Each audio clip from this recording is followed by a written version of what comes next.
McCall's taking over in the second half. Did you design that at halftime? Yeah, no kidding.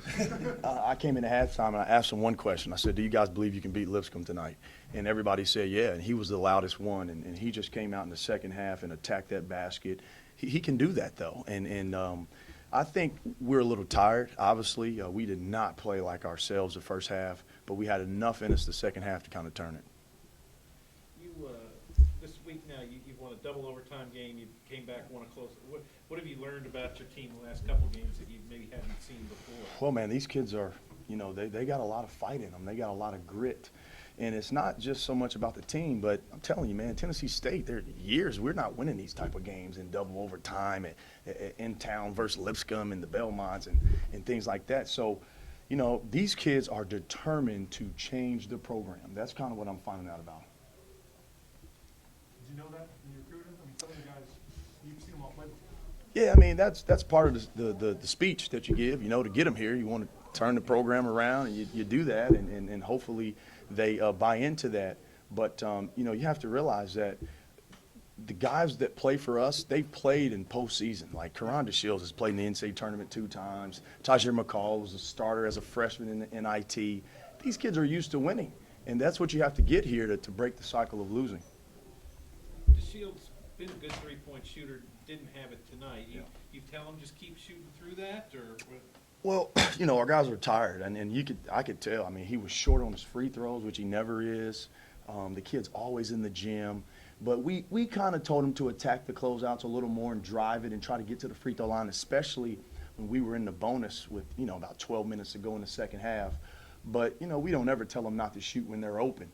McCall's 3 when we were down 1 to put us up 2, that was a huge shot, and, that was definitely not something that I told him to do.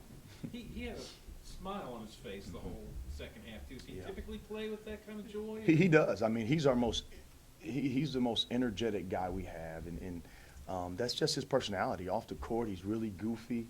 He's the perfect babysitter for your kids. He's just that type of kid. And when he's doing that, he's playing his best. In the first half, he was a little frustrated for whatever reason. And then you have to give Lipscomb a lot of credit, man.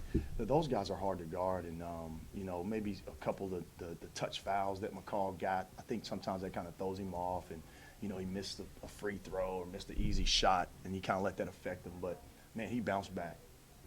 He hurt himself there? I'm sorry. Did he hurt himself or just cramp? It was cramping. Yeah, he was cramping. Yeah. So we played him until we had to get him out, and he was cramping.